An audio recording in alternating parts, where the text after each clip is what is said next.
Hello my dear students of grade 10. Now I am going to discuss with you all the 8th lesson of your science textbook, that is characteristics of organisms. You all are very familiar with organisms. You have discussed many different types. So you know the microorganisms, usually the unicellular or actually the organisms that you cannot see with your naked eye. Then you know about the macroorganisms, the organisms that can be seen with our naked eye. So all these organisms are different from matter. How do we differentiate them? Based on their characteristics. So you all are also familiar with some microorganisms, especially the viruses, which show both living and non-living properties. So that is why you need to have an understanding about the characteristics of organisms. So to do that, we will be discussing a few characteristics. These are the characteristics that are discussed. Cellular organization. So it can be unicellular, one cell, or multicellular, many cells, but how their cell is organized. Then the nutrition, the way the organisms obtain their energy, that is discussed under nutrition. Then respiration, although nutrients are absorbed by the organism, when they do the process of respiration only, they get the required amount of energy for their function. Then the irritability and coordination. Organisms have to respond to changes. Now say you touch something very hot, you have to draw your hand away. So that comes under coordination.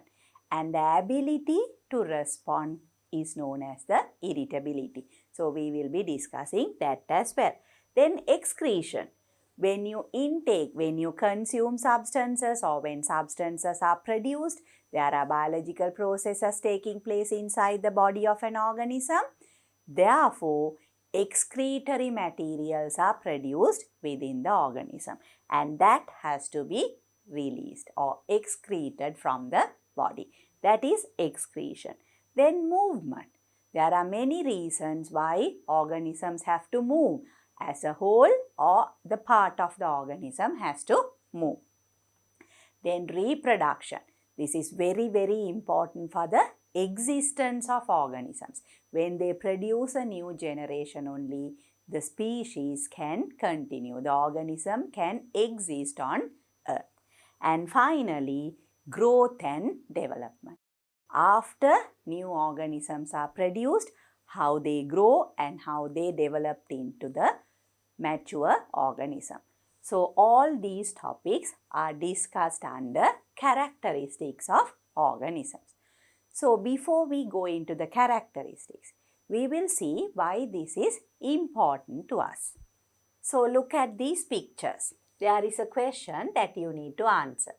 Can we come to a confirmation about life only by observing the external features?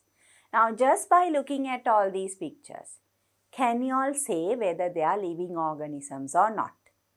It's a bit tricky. Look at the first diagram. This is a tissue. Can you identify the tissue? It is actually part of an aloe plant. It's an aloe plant, aloe vera plant. Here you can see the leaves are fleshy because they store water. So from that leaf, if we can get a tissue, if we preserve it under special conditions, that doesn't show a living characteristic. But if it's budded, then it can produce a new living organism. So that means it does have living characteristics. Look at the second one. It's an egg. Obviously, you all can immediately relate the egg to a hen. So you can say it is living. But how can you confirm it? Now when the egg is incubated, a fertilized egg is incubated, a new chick will be produced. So therefore, it has living characteristics in it. Then a 1,000-year-old fossil. Any type of fossil, even though it's very, very old, if you can extract the DNA from the fossil, if you can extract the DNA of the organism that had been extinct or that had lived a very, very long time ago, you can make a new organism. But for that, you need to use lot of technology and special conditions, but still a new organism can be budded. So all these, although at first look they look like non-living matter, they are part of the life cycle of living organisms. So that is why, in order to classify something as a living organism, we need to look at many characteristics. You can't just look at the external features and conclude whether it's living or non-living. You have to look at many characteristics. To do that, these are the characteristics that you need to understand. The common characteristics of living organisms. These are the common characteristics of living organism. As I told you all before, cellular organization, nutrition, respiration, irritability and coordination, excretion, movement, reproduction, growth and development. Now let's discuss these one by one. So first I will start off with cellular organization. Now you're familiar with unicellular and multicellular organisms. Now if you take a unicellular organism, now can you remember the unicellular organisms? You all know about bacteria, fungus, algae. There are multicellular also, but those are the microorganisms. If you take the structure, their cell has a cell membrane,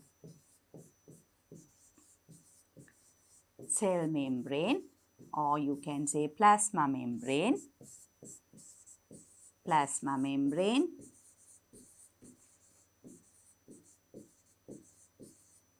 and inside the plasma membrane, say there can be DNA molecule or nucleic acid, then there can be other cell organelles like ribosomes and other structures. So that is for a unicellular organism. In addition to this, you can remember now there are organisms with flagella like this, or organism that has cilia around it, or organism with a pseudopodia. What are these? A Chlamydomonas has flagella, Paramecium has cilia, and pseudopodia is present in amoeba for locomotion. So all these are unicellular organisms, but they have different cellular structure.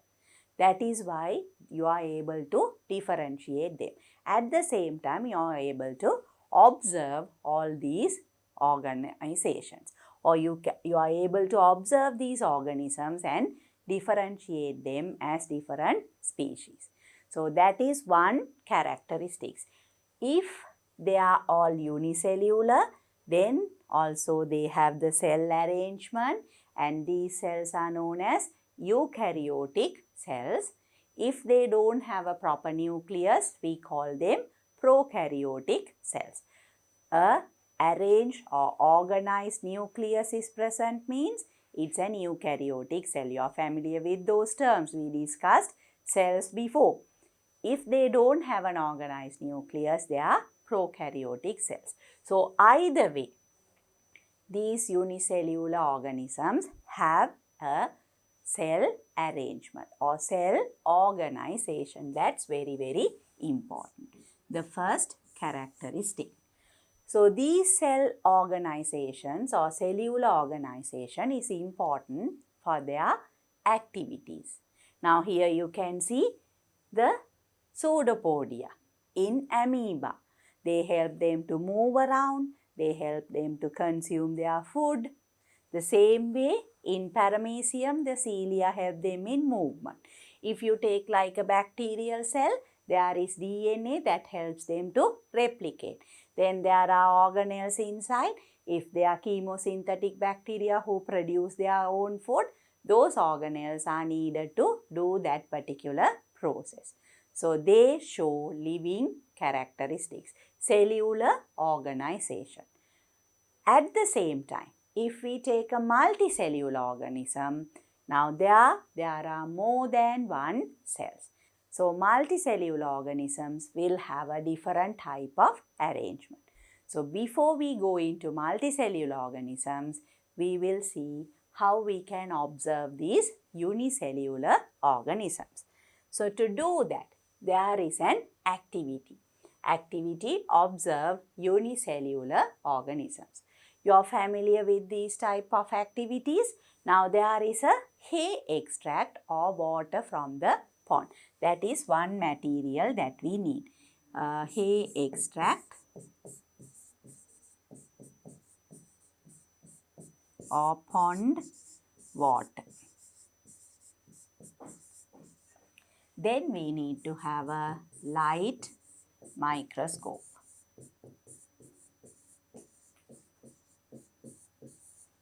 And a clean glass slide and cover slips. You're familiar with this. You soak hay in water for about few days, 3 to 4 days. Then you take that water, that is known as the hay extract. The same way we can take water from a pond. Now all these contain microorganisms. Now to observe these microorganisms, we will be doing this activity. So what we are going to do is we are going to take a clean glass slide. On that we place a drop of the water sample. So get a water sample of a pond or hay extraction. Put a few drops of the above sample onto a glass slide using a paint brush. That is something known to you. We have made many temporary slides before. And then you cover it with a cover slip and you have to make sure that there are no air bubbles. So we have to make sure no air bubbles are trapped. Those are the important considerations. After that, you observe through the light microscope. So it's a very, very simple activity.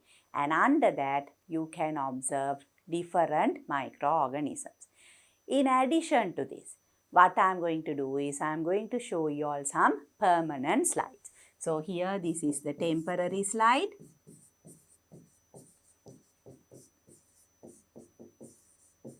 And in addition to that, we will look at some permanent slides of microorganisms. So that's a simple activity. Now let's do this in the lab. So now we are going to observe or try to understand the organizational levels of an organism. So to do this, we have an activity where we observe a sample of, I have a pond water here, or you can use the water in which you have soaked hay for some 2 or 3 days. From that hay extract also you can observe. So here I have pond water. From this, I am going to prepare a temporary slide and observe to see the microorganisms present. So those are the unicellular organisms made up of just one cell. At the same time, I have here the permanent slides.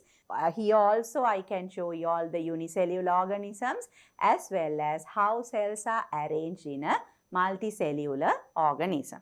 So I will start off by making the temporary slide. For that, as you all know, we need a very clean glass slide, a paintbrush to transfer the solution. So here it is pond water. So I take 1 or 2 drops of pond water and this has to be covered with a cover slip. And when we cover it with a cover slip, we have to make sure that air bubbles don't get trapped inside. So to do that, you all know the method. Keep it slant and place it on the sample.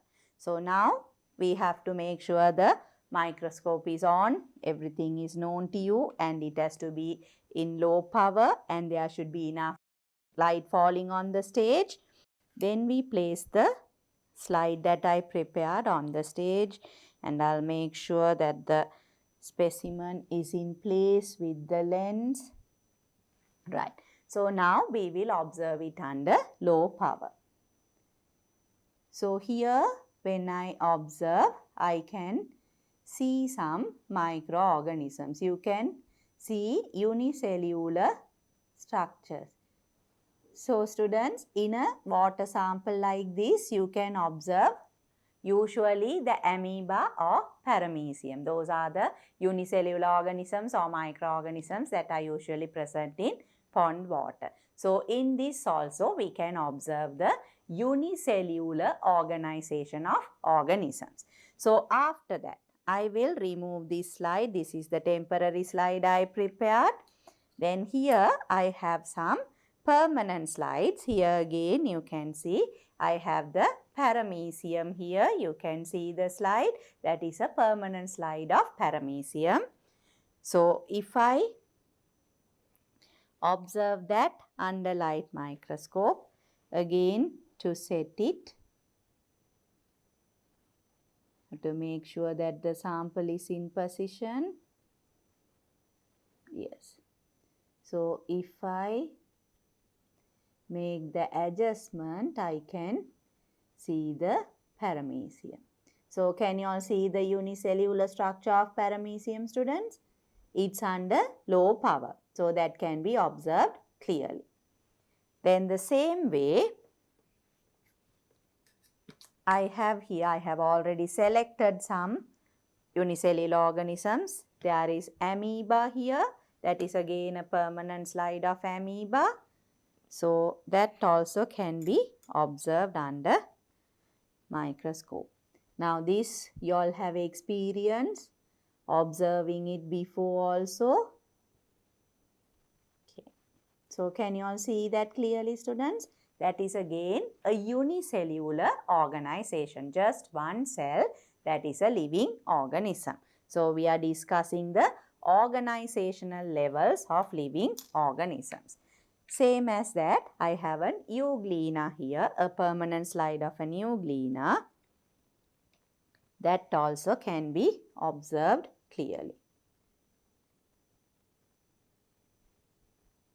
So here again, can you all see the cell of the under low power itself? You can see that unicellular structure of euglena. Okay. So students, I have another slide, that is Chlamydomonas. That is also a unicellular organism. So if I place the permanent slide here, I am sure you all have observed this before also in your previous grades. But again, when we observe through the low power, you can see the unicellular structure, the green color cells, unicellular organism, Chlamydomonas. Can you all see it clearly? Yes, it's very clearly visible. So these are all the unicellular organisms. So students, I have put the pictures of some of the microorganisms that you all are familiar with. Even though you don't see them exactly the same way. These are the pictures from your textbook.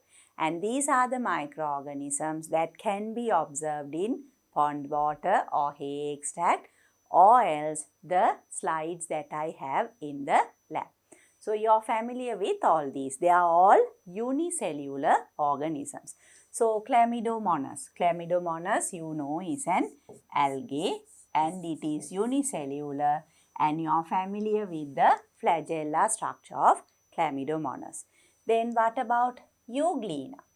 Euglena also has this flagella structure. It's a protozoan, but it can carry out photosynthesis. So this is a protozoan that can carry out photosynthesis, and that also has the flagella structure.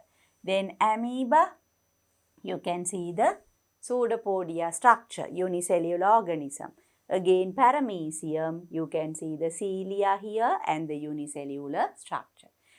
Now these are organisms made up of one cell. Now I said they have a cellular organization, but we looked at many characteristics. Now one is cellular organization, then we said nutrition. Now how do these obtain their nutrition? By using the pseudopodia. Then they can show movement using flagella, cilia, Or else if Chlamydomonas and Euglena, they have chlorophyll, they can synthesize their own food. So likewise, they can satisfy all the other requirements with that one cell. That is why the cellular organization is important. All the structures present in cellular organization. So I am sure that's clear to you now. It can be a unicellular organism, but it will have all the required structures to be an existing living organism and to fulfill all its needs. Now we will move on to the multicellular organisms. Now they also start with one cell. So in a unicellular organism, organelle level organization can be seen. That is what we discussed before. Organelle level organization. The structures, the parts of the cell, all that come under organelle level organization. The origin of a multicellular organism is from a single cell. That is important. That is a zygote. So here look at the picture. You can see the egg cell and the sperm cell. They are the gamete cells. You are familiar with that. And in man, the gamete cells are haploid. You can remember that as well. So when two haploid gamete cells, egg and sperm, combine together, what is produced? A zygote is produced. That is diploid. So here actually this is the zygote. Still it is a single cell. So zygote is a single cell. This is a single cell. And then it becomes many cells. By what? Cell division. So that is what happens here. So this is the fertilized zygote. When an egg is fertilized by a sperm, we call it the zygote. So this is a diploid cell. Then it undergoes cell division and it forms a multicellular structure. This is what we call as the embryo. And in humans, if the baby is developing inside the mother's womb, then after some time, after about 7 weeks, we don't call it the embryo, we call it the fetus. So that is depending on the development stages of an organism. But you all have to remember, students, they start with egg and sperm, 2 cells combine, forms the zygote, just one cell. And then the one cell divides and forms the embryo, that is multicellular. And finally, it develops into a multicellular organism. So there, all the cells are not the same. Now take us for an example. We start with one cell. Now look at our body. We have so many different types of cells. We have the skin, we have hair, we have muscles, nerves, so many different types of cells. So all that is possible because in a multicellular organism, there is cellular organization where cells get differentiated to perform various functions. So based on that, there is an organizational levels. So we will see what those are. So in a unicellular organism, organelle level organization can be seen. The origin of a multicellular organism is from a single cell, the zygote, which is the product of the fertilization of an egg with a sperm. And that develops into a multicellular organism. In that, cells get differentiated and form tissues. And therefore, there are different levels of organization. That is what we are going to see now. Organization of different cells in plant body. So this is an example. You are familiar with the plant, you know what the root system is, what the shoot system is, and all the parts of the shoot system and the root system as well. Now we are going to look at the cellular organization. Now take this pollen grain. So you can see the pollen grain, that is the male gamete cell containing structure of the flower. Similar to that, there are ovules. So when ovules and pollens, the gametes, they combine and they form the embryo. Before that, they form the zygote. Zygote develops into the embryo. From the embryo, the plant develops. So here also you can see they start with single cell and then they form many cells, multicellular organisms. So here, flower is a certain part. Leaf is another part. Now, if we take the leaf, if we take the longitudinal section of the leaf, you can see all these cells. Now, outermost layer is the cuticle. The outermost layer is the cuticle. You are familiar with cuticles. Then the topmost layer of cells is known as the epidermal layer. So, in that you can see these epidermal cells. Then what do you see below that? Palisade cell.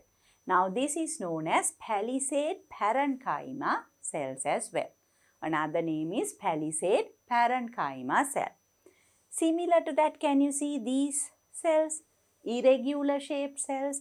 Those are known as spongy cells. Now, these two are two types of parenchyma cells. Now, we will be discussing these in more detail in grade 11, but for now, just understand there are different types of cells. So, palisade cell, spongy cell. Then again, below also there is an epidermis, that is the lower epidermis. So, here also you have the epidermal cell. Epidermal cells. In the epidermal cells, you can see this open pore-like structure. That is the stomatal pore. Now, if we look at the structure here, you can see now there are the epidermal cells. In that, there are two bean-shaped cells which are called the guard cells. And in between the guard cell, there is a pore that is known as the stomatal opening. Through that only gases are exchanged. Gases are taken into the diffuse into the leaf and out of the leaf.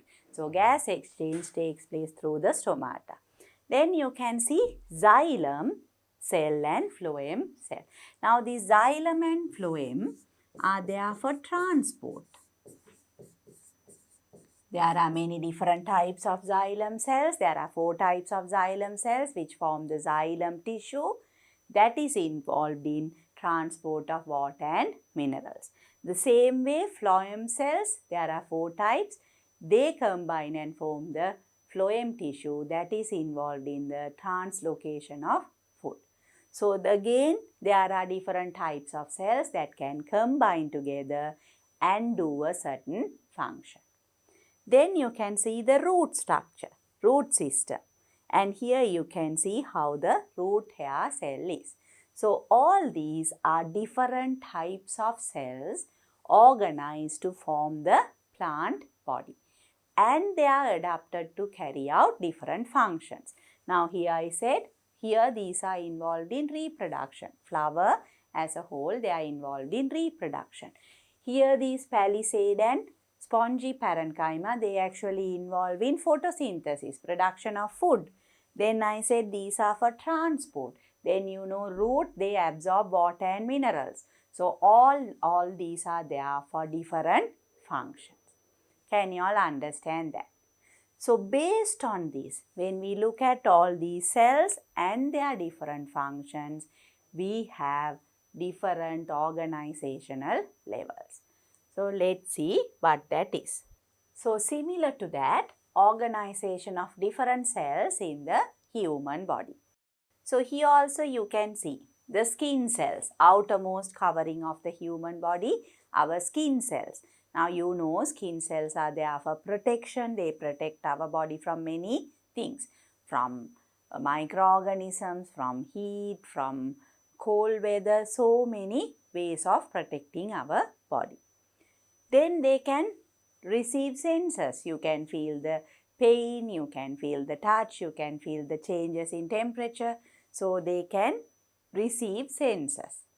So like that, the skin cells are adapted to do many functions. If you take the nerve cells, now I told you the skin can receive senses. But can the skin feel it? Can the skin understand what that is? No. That can be done by our brain. So let's say if someone pinches you, the pain is only received by the skin, but the information has to go to the brain. There you know what to do. So for that we need the nerve cells for coordination. So the bone cells, they give a particular structure to our body, the skeletal system.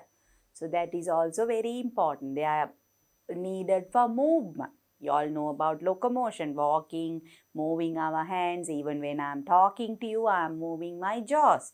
So that's possible because of these bones. The bone cells make up the bones. Then we have this white blood cell and red blood cell. You know the function of white blood cells. They are mainly involved in fighting against pathogens or protecting the body against pathogens. Then the function of red blood cells, you all know they transport oxygen. But can they function individually? Just the white blood cell, just the red blood cell? No. So they have to make or be with the blood tissue. So all these. Again, the muscles. Now you can see muscle cells throughout our body. There are muscles. So these muscles are made up of muscle cells. But the muscle cell is very tiny. But you know in your hands and legs there are very large muscles.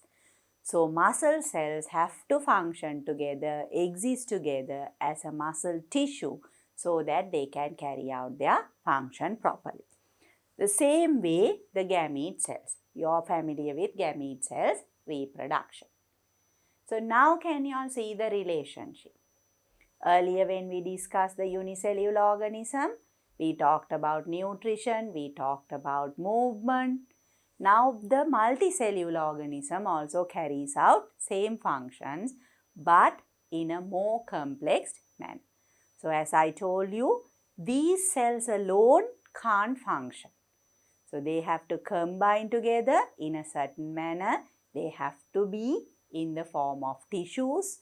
Then you will see these tissues together. Now, as I said, red blood cells, white blood cells, you know platelets are present in blood plasma. So blood is a tissue. But the blood tissue cannot function on its own.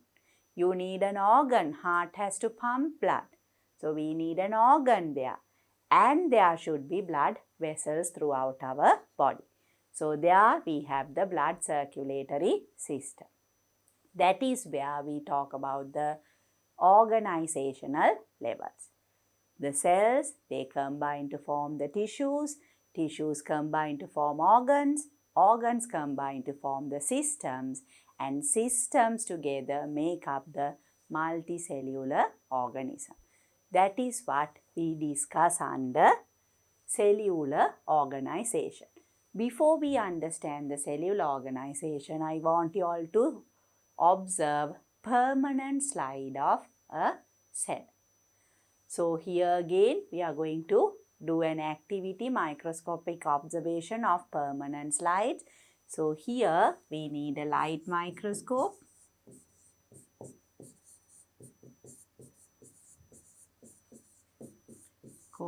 And permanent slide.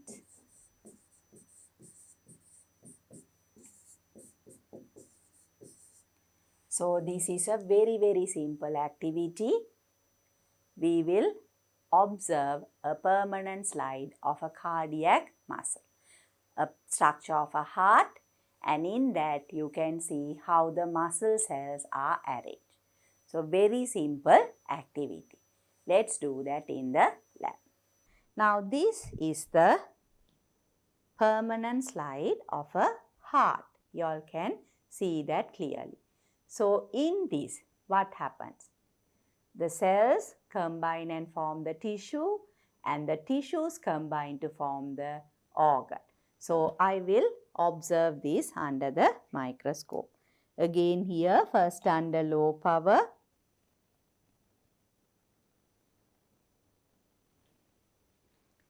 So when we observe, now can you all see those cell structures? This is the tissue present in heart. The tissue present in heart. Is it clear to you all, students? So this is part of a multicellular organisms. So can you all understand the relationship? There are organisms that are only unicellular. At the same time, there are organisms where you have the organizational levels, and this is the organizational level where you see the cells and the tissues. You can't see the cells individually, but you can observe the tissue of the heart. So you were able to observe a muscle cell that is present in the heart. So you know that heart is an organ that functions to pump blood. So as I told you before, the cells combine to form tissues and they form the organs, systems and organisms. And that is what we call as the organizational levels that can be identified in a living being or living organism. This is something that you have to remember. So we have the simplest level, that is the cell. So there are unicellular organisms. We are not considering them here. Cell of the multicellular organism. Then they combine to form the tissue, and the tissues combine to form organs, and organs combine to form systems, and finally we have the organism.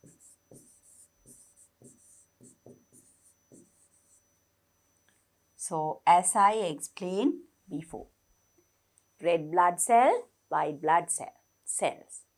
Then blood tissue, tissue. Then organ is the heart.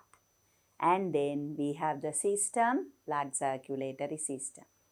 And the whole body, a person, is an organism. So this is the cellular organization, students. So students, these are the organizational levels that you identify in a living organism. Cell is the basic structural and functional unit that you know. It is the basic structural and functional unit.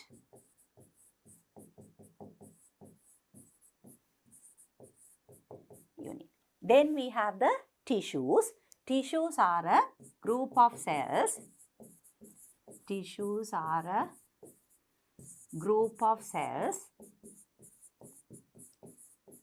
Cells modified to perform a specific function.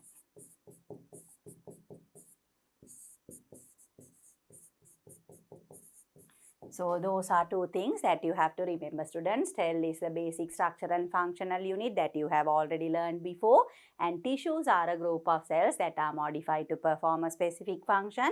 Tissues together form the organs, then the organs together form the system, and finally many systems together forms the organism. With that, I will move on to the next slide. Blood circulatory system and how it becomes complex from cellular level to system level. So you have to understand the change in complexity. Now if you take a cell, it is a comparatively simple structure. But when you go down, when you take the organism, it is very, very complex. So there you can see the complexity increases down. The simplest structure is the cell, and the organism is the most complex structure or the complex level. So here you can see. Now here they have shown the heart muscle. Heart muscles are made up of heart muscle cells, or what we will call as cardiac muscle cell. So that is a cell, and they combine to form this structure. You can see a simple cell.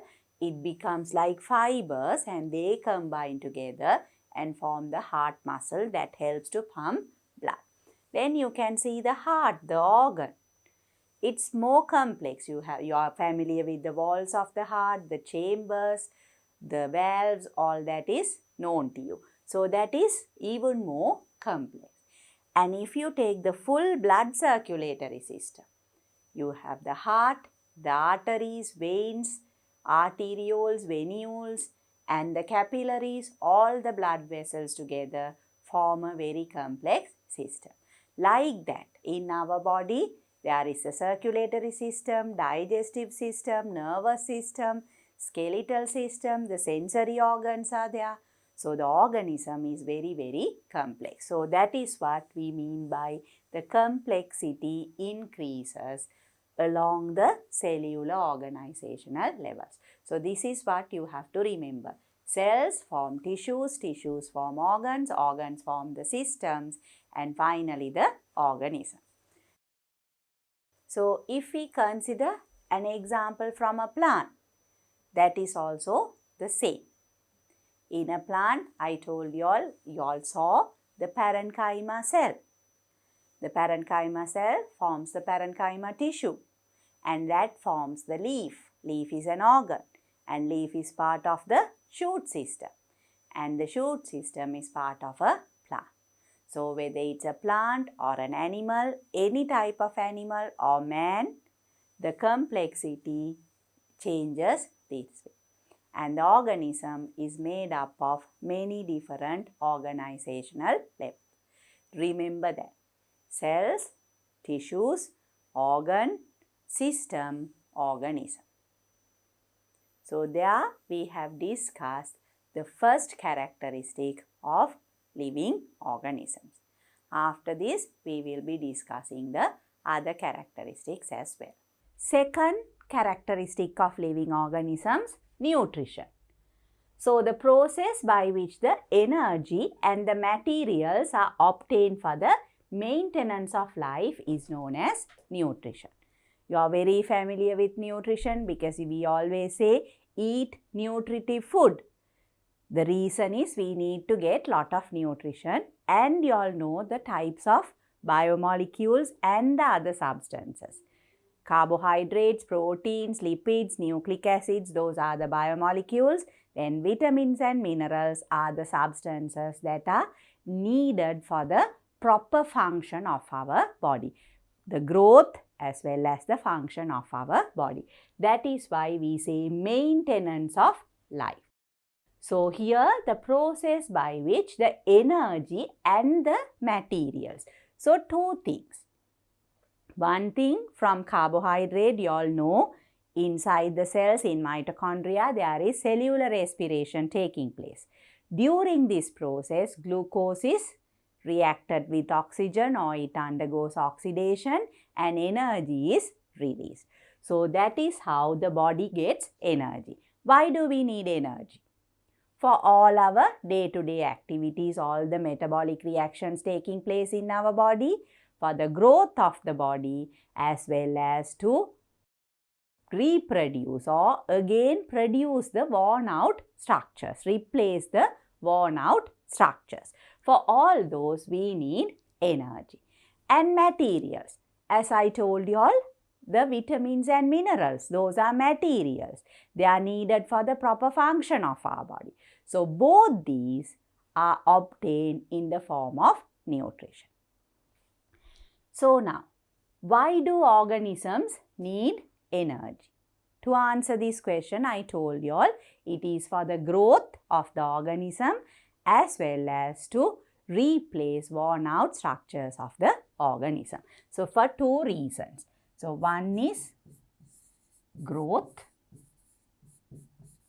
the other one is to replace worn out structures.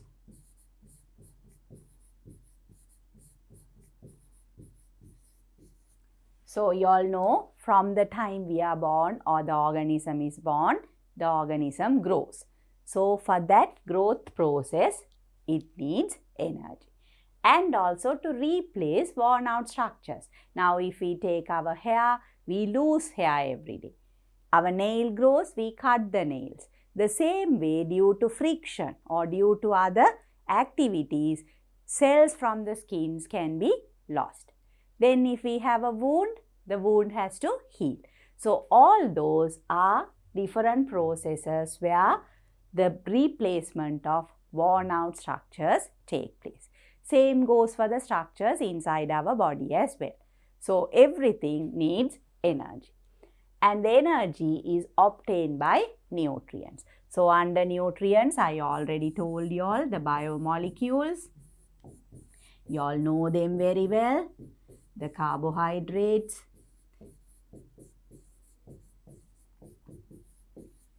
proteins,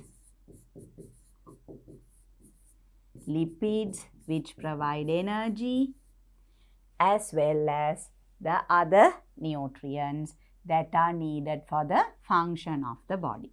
So after lipids, we need nucleic acids. Then we have the vitamins and minerals.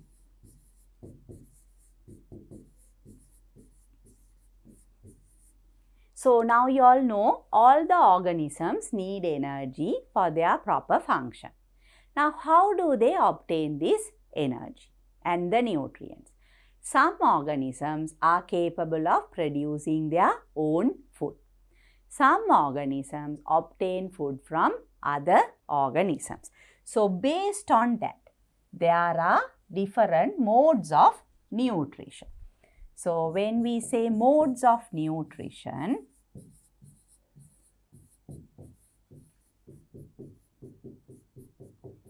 we can classify the organisms as autotrophic organisms that produce their own food, and the heterotrophic organism. Heterotrophic organisms.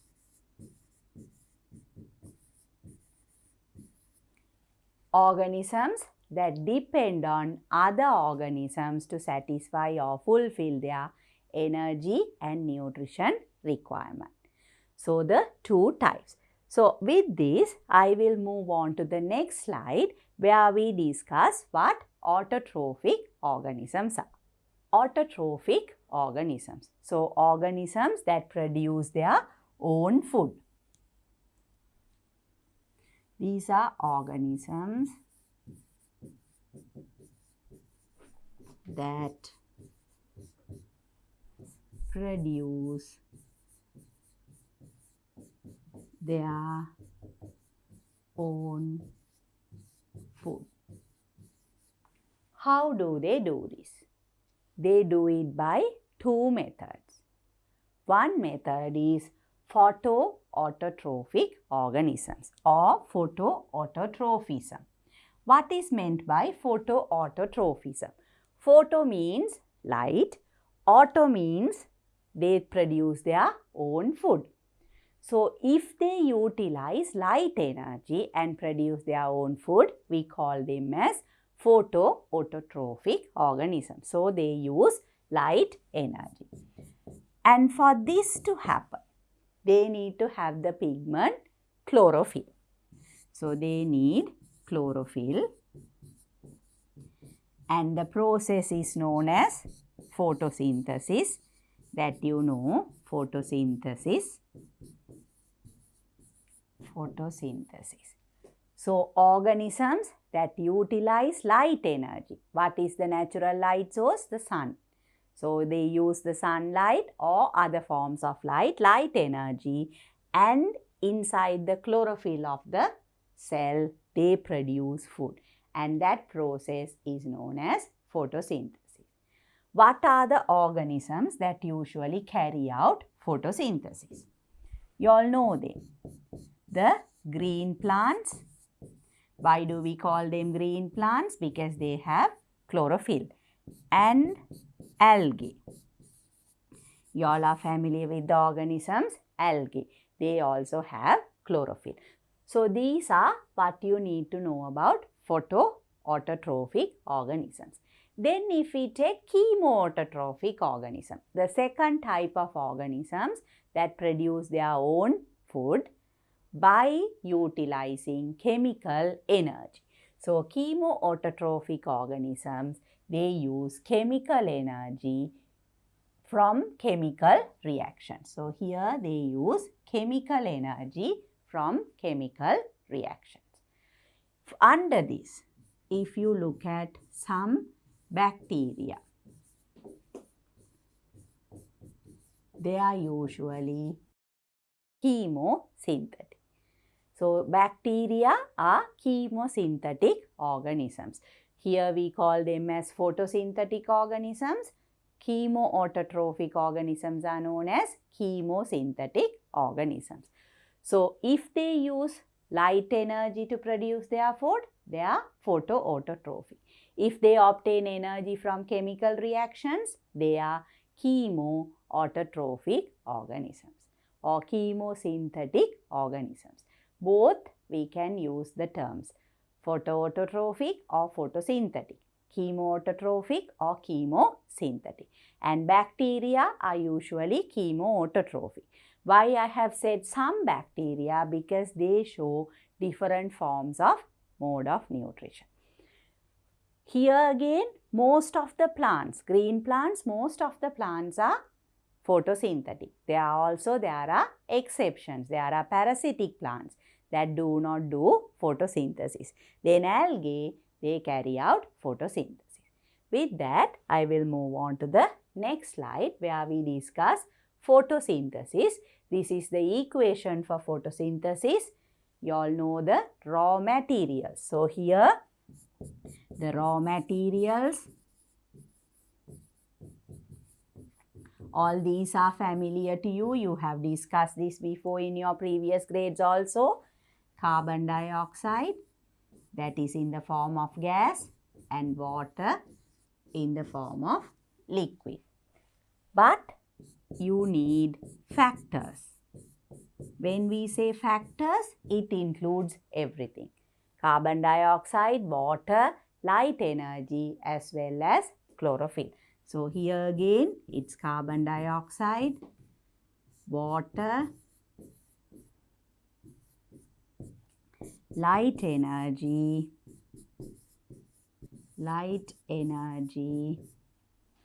and chlorophyll. So now you can see the equation. Carbon dioxide and water, those are the raw materials. In addition to that, we need light energy, usually the sunlight, and chlorophyll is present in plants as well as algae. And what are the products? Glucose is the main product, that is the food that is produced, and oxygen is the byproduct that is released during photosynthesis. And here, if we write the chemical equation.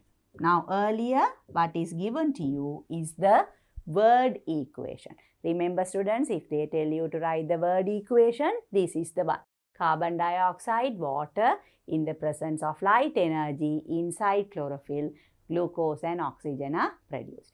For the same thing, you should be able to write the balanced chemical equation. 6 carbon dioxide gas plus water molecules, again in the presence of light energy, inside chlorophyll, glucose, that is C6H12O6, that is in the form of solid, and 6 oxygen gas is released as the byproduct. So this is the balanced chemical equation for photosynthesis. 6 CO2 gas plus 6 H2O liquid, water in the presence of light energy within chlorophyll. These two we write it in words. and they produce glucose, that is C6H12O6, and oxygen gas is released. So you all should remember this. Again, if I recall what I explained to you all before, what are the organisms that carry out photosynthesis? The green plants and algae. So they do photosynthesis. Green plants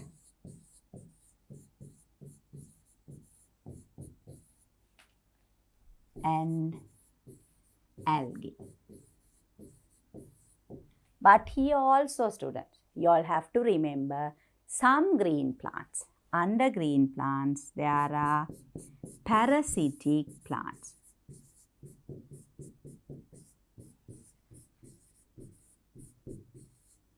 For example, Loranthus.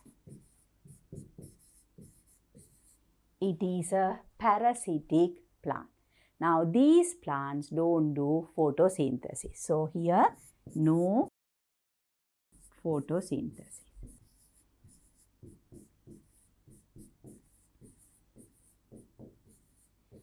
So, you all know the meaning of parasites. They obtain their nutrition from another organism, from the host actually. So, here Loranthus is a plant that obtains nutrition from another host plant. It does not carry out photosynthesis. So, usually green plants are photosynthetic, but there are some exceptions. And algae, they are also photosynthetic. You have to remember that. So, here Loranthus is actually the scientific name of the organism. You will be learning scientific nomenclature. So, there you all know when it is printed, it has to be in italics. If you write the name, you have to underline it. So, that is a rule in writing scientific nomenclature. So, what happens to this glucose? Now, we said plants and algae, they produce their own food. What happens to these produced food? They get stored. In what form? You all can remember that. Different types of carbohydrates. Usually starch, glucose, fructose. So, in fruits there is glucose and fructose. In cereals and all other substances there is starch. So, usually in fruits the stem and as well as the root there is food storage. So, whatever the food that is produced, so the produced food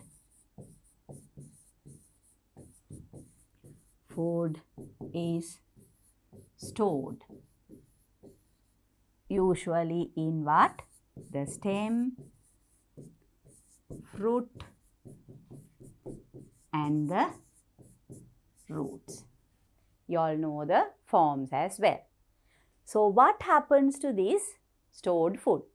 Again, that will be utilized by the plant for the growth as well as to replace the worn out structures for its function, and also this food will be consumed by the other organisms. What are they? They are the heterotrophic organisms. So, next we will see what these heterotrophic organisms are. Animals are heterotrophic as they utilize food produced by plants or organic compounds with other living organisms. So, from other organisms. Now, I told you all already the food that is produced by plants is stored in the stem, fruits or the roots. Even we eat those parts of the plant. So, those are the vegetables. The same way other animals also consume food. So, animals are all heterotrophic because they can't synthesize their own food.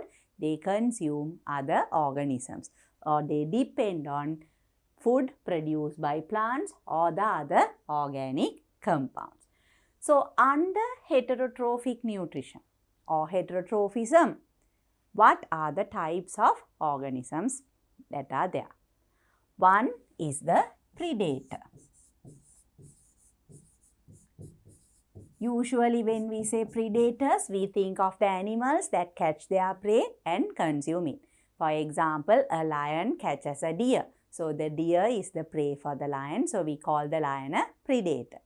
But we are also predators. According to the proper definition, if we look at organisms, organisms that depend on other organisms, whether it's a plant or an animal, they all come under predators. So, under predation, we have the herbivores. So, for herbivores, you know many examples. You all are familiar with all these type of modes of nutrition. Then we have the carnivores. Carnivores, organisms that consume other animals only. Animals that consume other animals. So, like say a lion eats a deer, so it's a carnivore. Or an eagle, a leopard, a fox, all of these are carnivorous animals. Then what is the third type? The omnivores. Omnivores are animals that consume both plants and animals as their food. So, predators are one type of heterotrophic organisms. There is another type, that is the decomposers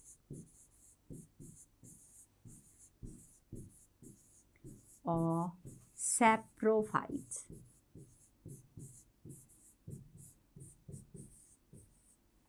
Now, decomposers or saprophytes are organisms that convert complex organic materials into simple forms, that is, they grow on dead animal parts or plant parts. For example, there are some bacteria and fungus that act on or they feed on dead plant and animals. So, those are the decomposers or saprophytes.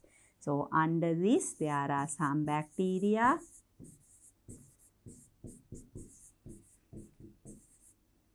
and fungus. All the fungi are decomposers or saprophytes. But bacteria, some of them are decomposers, some of them we discussed before, they are chemosynthetic organisms. So, all these come under heterotrophic organisms.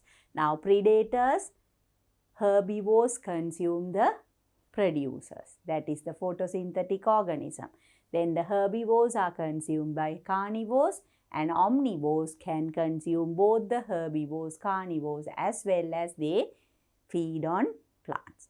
So, when there is a relationship like that, that relationship is known as the food chain. And along the food chain, you all know when plants die or any of these animals die, the decomposers, that is the bacteria or the fungus that act as decomposers or what are known as saprophytes, get their nutrition from these dead plant and animal parts. So, based on this, there is the relationship that is known as the food chain. How nutrition goes from one organism to the other organism. And when we combine the food chain, we get the food web. So, with that, I will move on to the next slide where we have the food web. Look at this food web. Now, here you can see the autotrophs. Autotrophics or autotrophic organisms. Autotrophs, those are the green plants and algae. Now, here they use the sunlight to produce their food.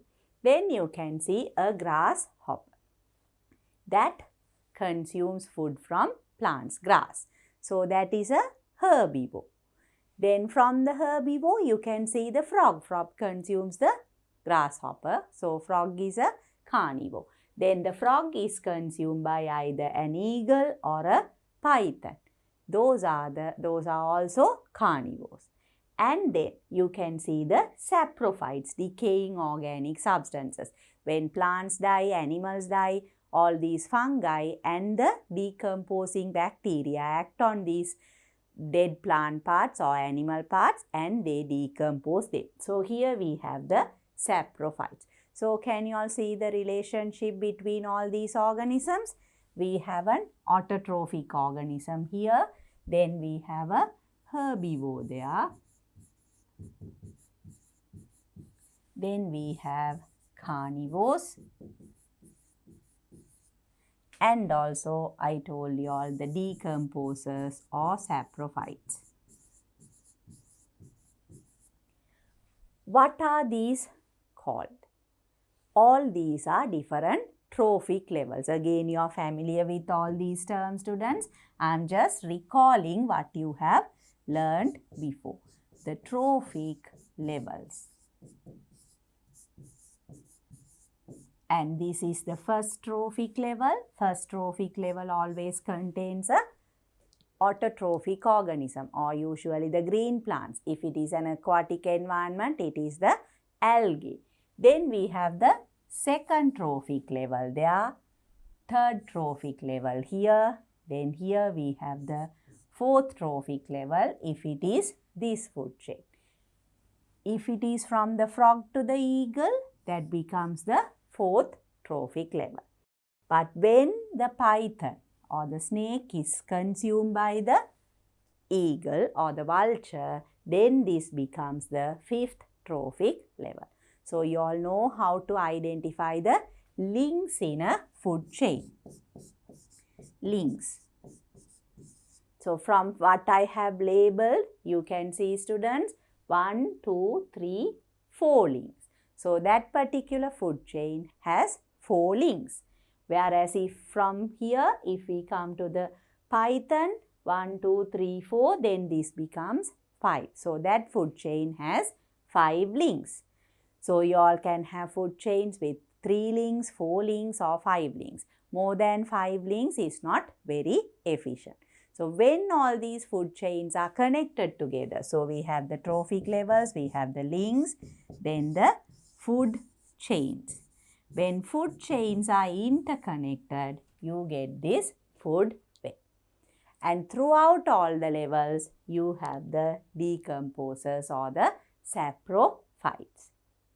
Because saprophytic organisms, they can decompose dead plants, dead animals. So, they come along with all the trophic levels. I am sure you know all these, but I am just recalling what you have learned before. So, is it clear to you all now, students? We discussed the types of nutrition. Under that, we discussed what photosynthesis is. Why? Those are the plants and algae that carry out photosynthesis, produce their own food. So, they are the autotrophic organisms, photoautotrophic organisms. Same way, the bacteria, they are chemoautotrophic organisms because they obtain the energy, chemical energy through chemical reactions. Then all the food that is produced by the plant is stored either in stem, fruit or roots, and the other organisms consume the plants. They are the herbivores. Herbivores are consumed by carnivores or omnivores. So, there again, there is a relationship between organisms due to nutrition, and that gives you the food chain. In the food chain, there are trophic levels. So, I told you all what they are, and there are links between the trophic levels. And when all these food chains are interconnected together, you will get a food web. So, if you all are given a food web like this, you should be able to identify the trophic levels, what type of nutrition they show, mode of nutrition, as well as you should be able to write a food chain. I am sure you all can do that. So, with that, I have finished the discussion on nutrition.